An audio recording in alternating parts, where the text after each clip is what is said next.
Good afternoon, race fans. Harvey Wallbanger here for the regular racing guys. In the studio today, we're going to have Jimmy Johnson, driver of the number 48 Cobalt Tools Hendrick Chevrolet. So let's go ahead and get started today. Let's bring in Jimmy.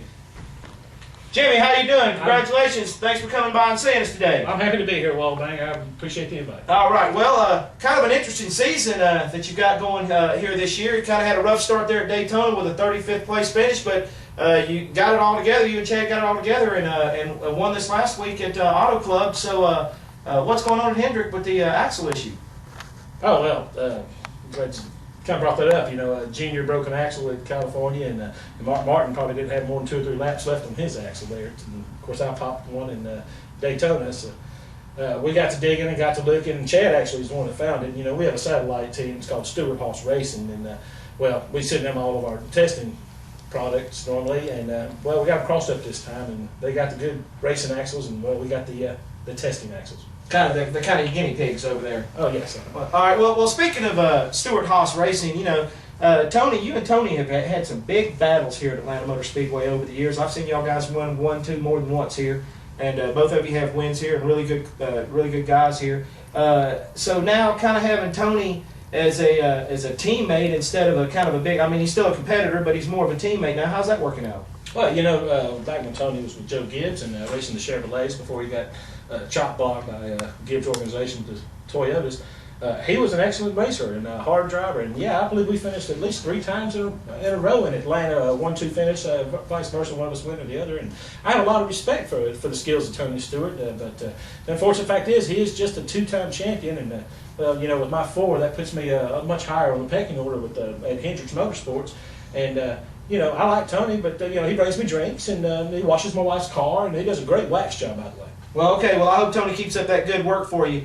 So let's kind of move forward into the season.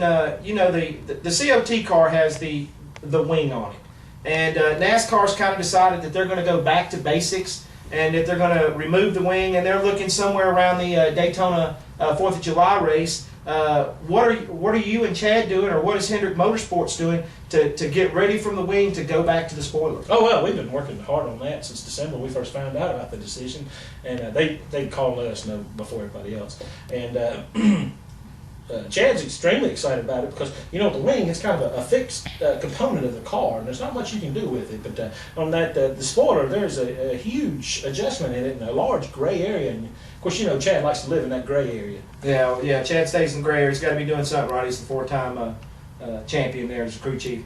Kind of speaking of Hendricks, your teammate Jeff Gordon, he's got 4 championships, and he kind of brought you in, and he's been on this drive for 5 now since 2001. And I mean, I know he's just tired of hearing the fans, oh yeah, Gordon drive for 5, Gordon drive for 5. So now Jimmy Johnson is going for the drive for 5. What do you think your chances are?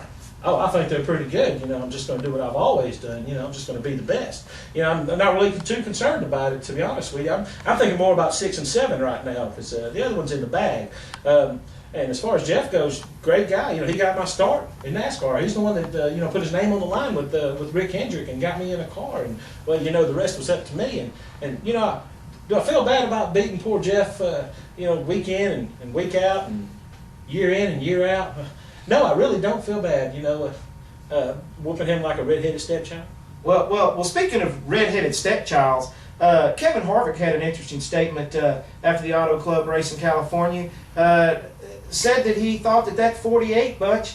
What was he said? Something about a golden horseshoe up your ass. So tell me, is that golden horseshoe up your ass or up Chad's ass? Oh, it's up my ass.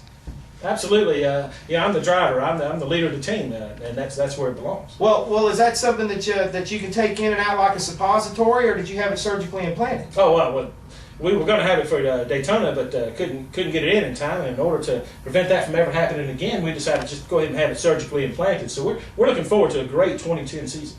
Well, do we have any complications or any side effects to having a golden horseshoe up your ass? No, not really. Other than I can't go through a metal detector at the airport now, and Well, when I go to the restroom, it looks like a Play-Doh fun factory. A Play-Doh fun factory. Well, that's great. Well, speaking of Play-Doh, you're getting a little pudgy there in the belly, son. Why? I mean, is it just being the 4-time champion just kind of made you fat and happy, or what's going on? What's the increase in weight for? Well, actually, you know, me and Shannon, we're expecting our first baby coming this summer, and we're real excited about that.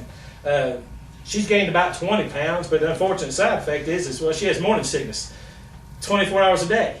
And so not much going on in the bedroom, so most of the time when I'm home, I'm down in the den watching videos of me winning races and eating Girl Scout cookies.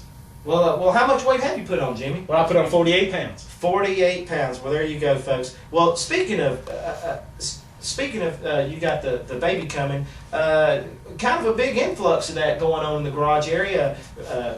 Matt and them, they've just had their baby, and here a few months ago, and Carl, they just had their baby this past week, and Jeff's working on his second one, and you've got one coming now with all these kids. You know, kids are just belly wreckers on these good-looking wives of y'all. What are y'all going to do to make these girls get back into shape, or what are you doing to take care of your business? Well, look, I'm a 4-time champion. I don't have to have some fat chick in my bed. So, you know, if she doesn't get back in shape, then, you know, I have other plans. In fact, a friend of mine down in Atlanta texted me a picture of a hot little redhead who works over at the ATL airport, and I might just have to go say hey to her. Well, please tell me, Jimmy, that you're going to be smarter than Tiger Woods, because, you know, the wife, Mrs., get a hold of that phone. She might be chasing you down the road with it was a golf club with Tiger. It might be a tire iron with you, so tell us what you're going to do about that. Well, you know, I am fixing to be the 5th consecutive champion in a row, and like last year alone I made over $15 million, so you know I can afford a second cell phone for my baby's mama. Okay, well, good luck with that, Jimmy. All right, we want to thank Jimmy for coming by and talking with us today, and good luck at Atlanta Motor Speedway and the Cobalt Tools 500 this weekend. Look forward to seeing you again.